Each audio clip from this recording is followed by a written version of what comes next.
Então, eu queria dizer para vocês que, dentro desse contexto, nós estamos avaliando uma resistência encarniçada, uma resistência desesperada, porque a resistência desses grupos palestinos é uma resistência desesperada, porque eles sabem que não tem mais nada a perder. Eles sabem que o objetivo é bani-los de qualquer tipo de autoridade sobre Gaza. Eventualmente, como o próprio Blinken disse hoje, e já foi aventado em reuniões de árabes, trazer a autoridade palestina da Cisjordânia para não necessariamente administrar Gaza, mas para dar-lhes algum quinhão de autoridade em Gaza. Então vamos fazer o seguinte, nós vamos ter aqui um governo multinacional, no modelo que fizeram no Iraque. Gente, não tem novidade nenhuma na parada. No modelo que fizeram no Iraque.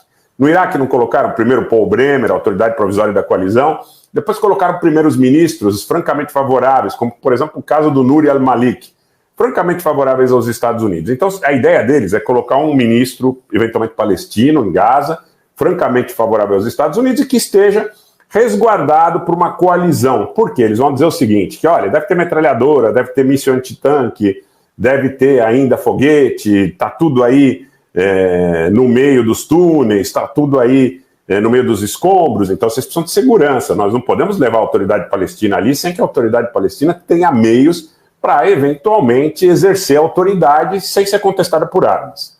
Então, eles vão colocar, certamente, a ideia é dar respaldo a uma eventual presença da autoridade palestina, se permanecerem palestinos em número expressivo em Gaza, e é possível que haja uma diminuição da população também, mas se essa for a alternativa, se esse for o caminho, na realidade você vai buscar dar uma capa de legitimidade. Então vamos dizer para o mundo o seguinte, olha, nós colocamos um governo democrático, eleito pelos palestinos, pela vontade dos palestinos, naturalmente alguns saíram porque nessa situação de guerra é como se fosse um dano colateral, né? Então talvez você saia de uma população de 2,3 milhões para uma população de 1,5 milhão, isso se não houver uma limpeza étnica total, tá? Estou colocando coisas reais para vocês aqui, sem querer agradar a B, C ou D, sem pensar muito, inclusive na consequência do que isso pode representar a nível de pressões, encheção de saco, que a gente possa ter por não fazer aquela narrativa,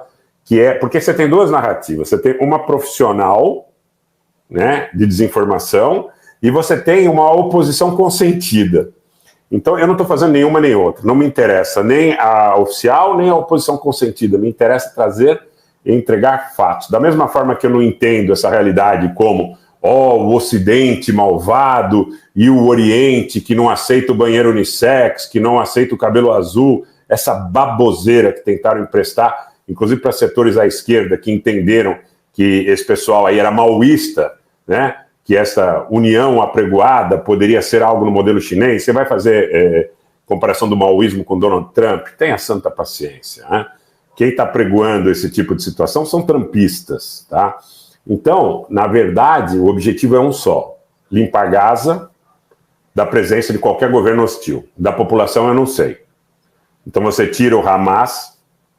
No Golã, Apartamento Novo, já não tem populações contestadoras, maiormente, você tem muitas colônias israelenses. Na Cisjordânia é um outro passo, porque se essa operação der certo em Gaza, essa operação será, de alguma forma, estendida à Cisjordânia. Só que na Cisjordânia você tem regiões, por exemplo, como Hebron, que tem 180 mil palestinos e 800 colonos israelenses vivendo em meio a esses 180 mil palestinos, né? Na Cisjordânia você não tem terra contígua. Não dá para você estabelecer um Estado, mesmo naquela ordem do ABC, de Oslo, de Madrid, não tem como você estabelecer um Estado independente com a quantidade de colônias e assentamentos israelenses que foram estabelecidas na Cisjordânia. Então a solução para a Cisjordânia, em sendo esse o caminho de Gaza, não deve ser muito diferente. O que eu vejo? Que as coisas podem mudar em relação ao destino de Gaza se você tiver um grande enfrentamento regional, não com os árabes, tá? Mas com os árabes sírios, com os árabes do Hezbollah, ok. Mas com os árabes, eventualmente, os hutis do Iêmen, ok. Mas basicamente com a força militar da República Islâmica do Irã. Se isso acontecer, efetivamente as coisas mudam de figura. São outros vetores, são outros caminhos de força, são outras perspectivas, quer dizer. Agora, o que eu vejo em relação a isso é que também o Irã não está muito interessado em uma destruição recíproca com Israel, né? Eu falava hoje para um amigo que vejo a possibilidade de que, se houver um embate muito duro com os iranianos, que ou Israel ou Estados Unidos lance uma bomba nuclear em Teherã ou em objetivo estratégico iraniano. Isso não é impossível. Tá? Agora, a pergunta que esse amigo fez e é pertinente, e as consequências? O Irã tem sim uma capacidade missilística bastante expressiva e, se utilizada, né, se não conseguirem solapar por dentro antes, mas se utilizada, ela pode causar uma destruição tremenda em Israel. Tremenda. E eu acho que isso também está sendo sopesado, porque se não fosse assim, Israel já teria atacado o Irã há muito tempo. Se não fosse assim, Israel já teria banido as capacidades missilísticas, principalmente desses mísseis de longo alcance do Irã, há muito tempo. Israel sabe que atacar o Irã é complicado porque a resposta é dura. E para isso conta com os Estados Unidos. Eu acho que o fato, por exemplo, dos ataques de Israel em direção ao sul do Líbano terem aumentado, tem o objetivo de fazer o Hezbollah dar uma resposta dura e, de alguma forma, de envolver os iranianos. Agora, eles podem envolver os iranianos mesmo sem o Hezbollah escalar. Eles podem dizer, olha, Al-Assad é atacado a toda hora, Omar, Filipe Skonoko, Al-Tanf, Shaddad, Hasaka, é atacado toda hora. São grupos pró-iranianos. Então, primeiro eles atacam Abu Kamal e Caim, na fronteira de Síria e Iraque, aí depois eles dizem, não, mas a fonte do mal é Teherã.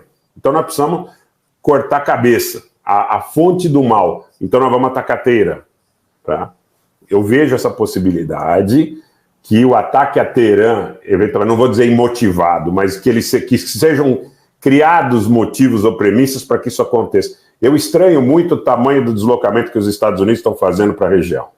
Estranho muito. Muito avião, muito porta-aviões, muita munição. Gente, vocês não têm ideia da quantidade de munição que os Estados Unidos estão depositando na Arábia Saudita. A quantidade gigantesca de munição. Em Riad, em Jeddah, nas grandes bases americanas, o movimento de aviões com munição de todo tipo, inclusive não apenas para a Força Aérea, mas para a infantaria também, é absurdo, absurdo. Eles estão fazendo um deslocamento parecido, e aí eu já falei isso em outras lives, com o que eles fizeram na época dos ataques ao Iraque, principalmente nesse de 2003, que teve por objetivo ocupar definitivamente o Iraque. Então, eles estão deslocando uma máquina de guerra que é muito suspeita. É muito suspeito você imaginar que eles estão levando... Tenho certeza de uma coisa, não é para que SEALs entrem nos túneis de Gaza. Tá? É esse o ponto. É esse o ponto. E o que vocês têm que entender é o seguinte, que se eles ainda não o fizeram, primeiro eles estão tentando construir as condições. Eles também, provavelmente, gostariam de obter concessões do Irã sem que tenham que entrar nesse embate militar, porque o Irã pode destruir a infraestrutura industrial de Israel e pode destruir, inclusive, muito das bases americanas na região. Isso é um fato, tá? Não é uma elucubração, isso é um fato. Eu quero colocar nesse momento para vocês também um outro dado que é de suma importância e que está sendo ignorado por grande parte da mídia, que estas monarquias árabes do Golfo, elas se aproximaram muito da China. A Arábia Saudita se aproximou muito da China. A Arábia Saudita, de alguma forma, de aliado incondicional dos Estados Unidos, passou a receber promessas, como, por exemplo, para a Aramco, para a Petroquímica, tal. Olha, nós vamos trazer vocês para o nosso raio de influência, nós vamos dar tudo o que vocês quiserem, tá? Nós vamos fazer com que haja uma negociação entre sauditas e iranianos, readmissão da Síria na Liga Árabe, conversas entre Teherã e Cairo, conversas entre Teherã e Riad, entre Damasco e Cairo, enfim, para os chineses, para que eles assegurassem um controle de uma rota amistosa, porque também, gente, é o seguinte, não tem bonzinho nessa história. O chinês também quer assegurar uma rota amistosa, sem conflito, sem confronto, para ele no Mediterrâneo. Essa parada toda, ela começa lá atrás, quer dizer, eu acho que no momento seguinte ao September 11, você já tem muitos sintomas desse cenário que a gente está vivendo hoje. Mas, em 4 de agosto de 2020, se eu não estiver enganado em relação à data, se a memória não me traiu, o porto mediterrâneo de Beirute, no Líbano, foi objeto de uma grande explosão. Sintomático, o porto mediterrâneo de Beirute é importante demais para a rota que vai do Mediterrâneo em direção à Europa, em direção ao Maghreb também, na África Árabe, tá? E de lá para o mundo, né? Você tem caminho aberto, né? Do Mediterrâneo para as ligações oceânicas, com o Atlântico e tal, você tem caminho aberto. Eu quero, nesse momento, também fazer a seguinte contextualização. Essa ameaça chinesa, provavelmente, ela chegou a representar para os Estados Unidos uma ameaça que lhe pareceu intolerável. Então, quer dizer, se tem uma conjunção de interesses, essa conjunção de interesses leva, num determinado momento, a que se tente fazer uma imposição pela força para que, a posteriori, você faça algum tipo eventual de concessão, mínimo que seja.